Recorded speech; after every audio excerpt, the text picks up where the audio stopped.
Ya, meledaknya pasar kripto yang begitu cepat membuat pemerintah mau nggak mau segera memberlakukan aturan yang mengawasi dan melindungi investor. Pemerintah dan DPR sendiri akhirnya sudah sepakat untuk mengatur aset keuangan digital termasuk aset kripto di dalam sebuah rancangan undang-undang.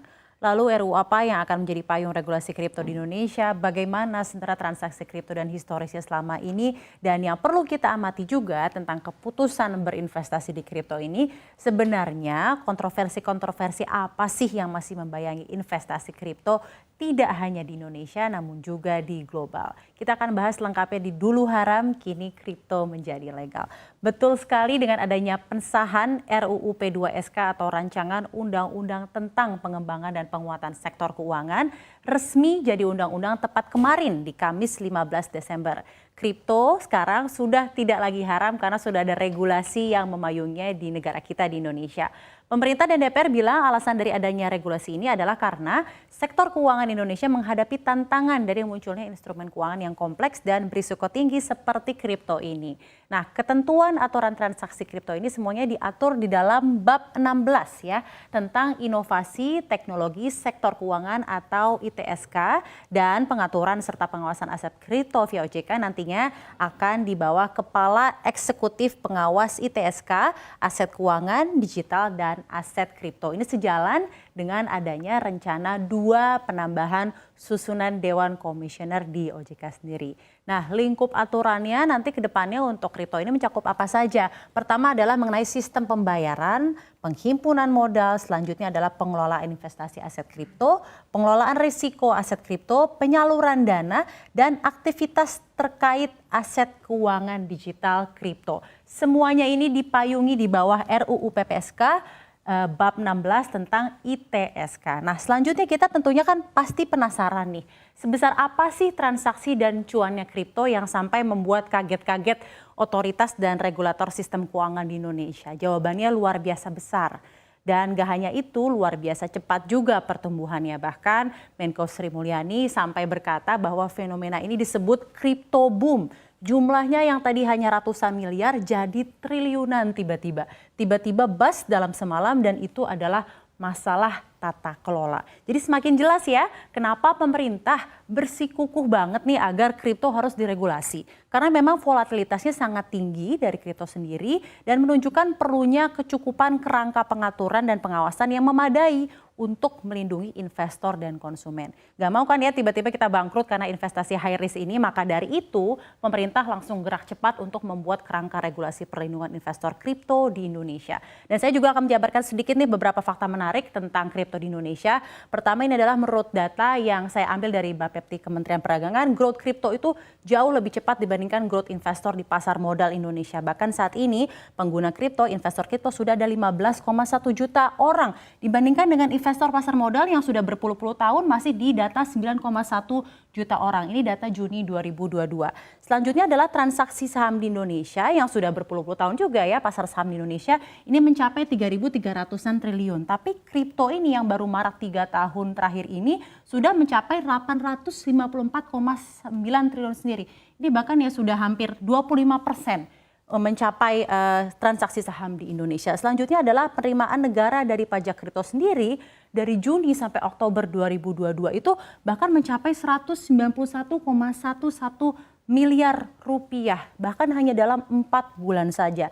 Namun walaupun dengan segala volatilitas serta risiko yang begitu tinggi ya, dan cuan juga yang begitu tinggi, investor tetap percaya nih, hampir dari 8 dari 10% ya 79% investor percaya bahwa aset digital atau kripto ini adalah aset yang menjanjikan karena istilahnya kripto bisa bikin cuan cepat dan pernah menyaksikan orang lain dapat cuan yang signifikan dari investasi kripto sendiri. Tapi tentunya pasti there's always two sides to every story. Koin tuh ada 2 sisi. Jadi pasti kita tadi dengar yang baik-baiknya. Sekarang kita juga tahu bahwa dulu kripto sendiri itu masih digunjingkan dan masih dilarang, pernah dilarang juga ya di Indonesia.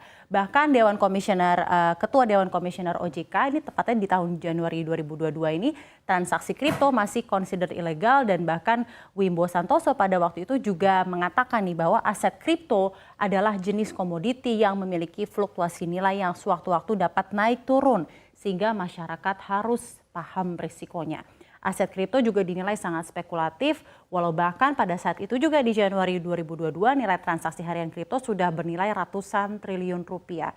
Dan masih mengenai kripto juga ada pendapat dari Warren Buffett-nya Indonesia alias Lo Keng Hong mengatakan bahwa saya tidak investasi di kripto dan saya tidak menyesal karena kalau saya beli kripto tidak ada asetnya.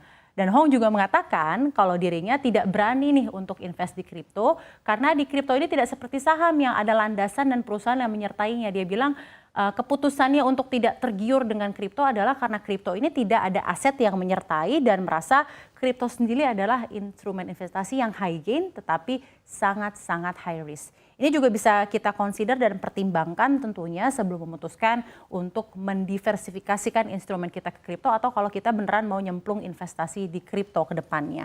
Nah, selanjutnya adalah tentang risiko yang main kripto. Tentunya kesangsian investor seperti Lo Keng Hong dan pemerintah Indonesia terhadap kripto itu sebenarnya juga sangat beralasan karena mengingat akhir-akhir ini kita mendengar begitu banyak berita tentang terjun bebasnya saham kripto, orang yang bangkrut dan rugi karena kripto, bos-bos kripto yang nasibnya naas, bahkan founder-founder kripto yang harus kehilangan ratusan triliun hartanya hanya dalam waktu cepat 24 jam saja. Ini hanya sedikit dari banyaknya kasus investasi kripto global yang ambil sebagai contohnya naasnya saja gitu ya, pendiri FTX Sam Bankman-Fried ini umurnya masih 30 tahun, nasibnya berubah dalam waktu yang sangat-sangat singkat dari yang sebelumnya memiliki harta 413 triliun rupiah. Dia harus mengalami kebangkrutan dan bahkan minggu ini ditangkap serta menghadapi tuntutan hingga 115 tahun penjara. Bulan lalu ini juga berdasarkan laporan Bloomberg Billionaire Index, pria 30 tahun ini dikabarkan kehilangan kekayaannya mencapai 16 miliar dolar atau sekitar 232 triliun rupiah hanya dalam waktu 24 jam saja. Dan ini disebabkan karena masalah yang menimpa FTX dan menyeret juga perusahaan broker kripto lain yang dia miliki yaitu Alameda Research. Di satu sisi banyaknya bandar kripto yang bangkrut ini juga sebenarnya terjadi jadi kabar gembira bagi bank raksasa yang sudah siap-siap akan mencaploknya. Terbaru di minggu lalu adalah berita mengenai bank investasi Goldman Sachs dilaporkan akan menggelontorkan puluhan juta dolar untuk berinvestasi atau membeli perusahaan kripto usai keruntuhan FTX, dan pihak dari Goldman Sachs sendiri mengatakan bahwa masalah bangkrutnya FTX ini meningkatkan kebutuhan pemain kripto yang terpercaya dan terregulasi.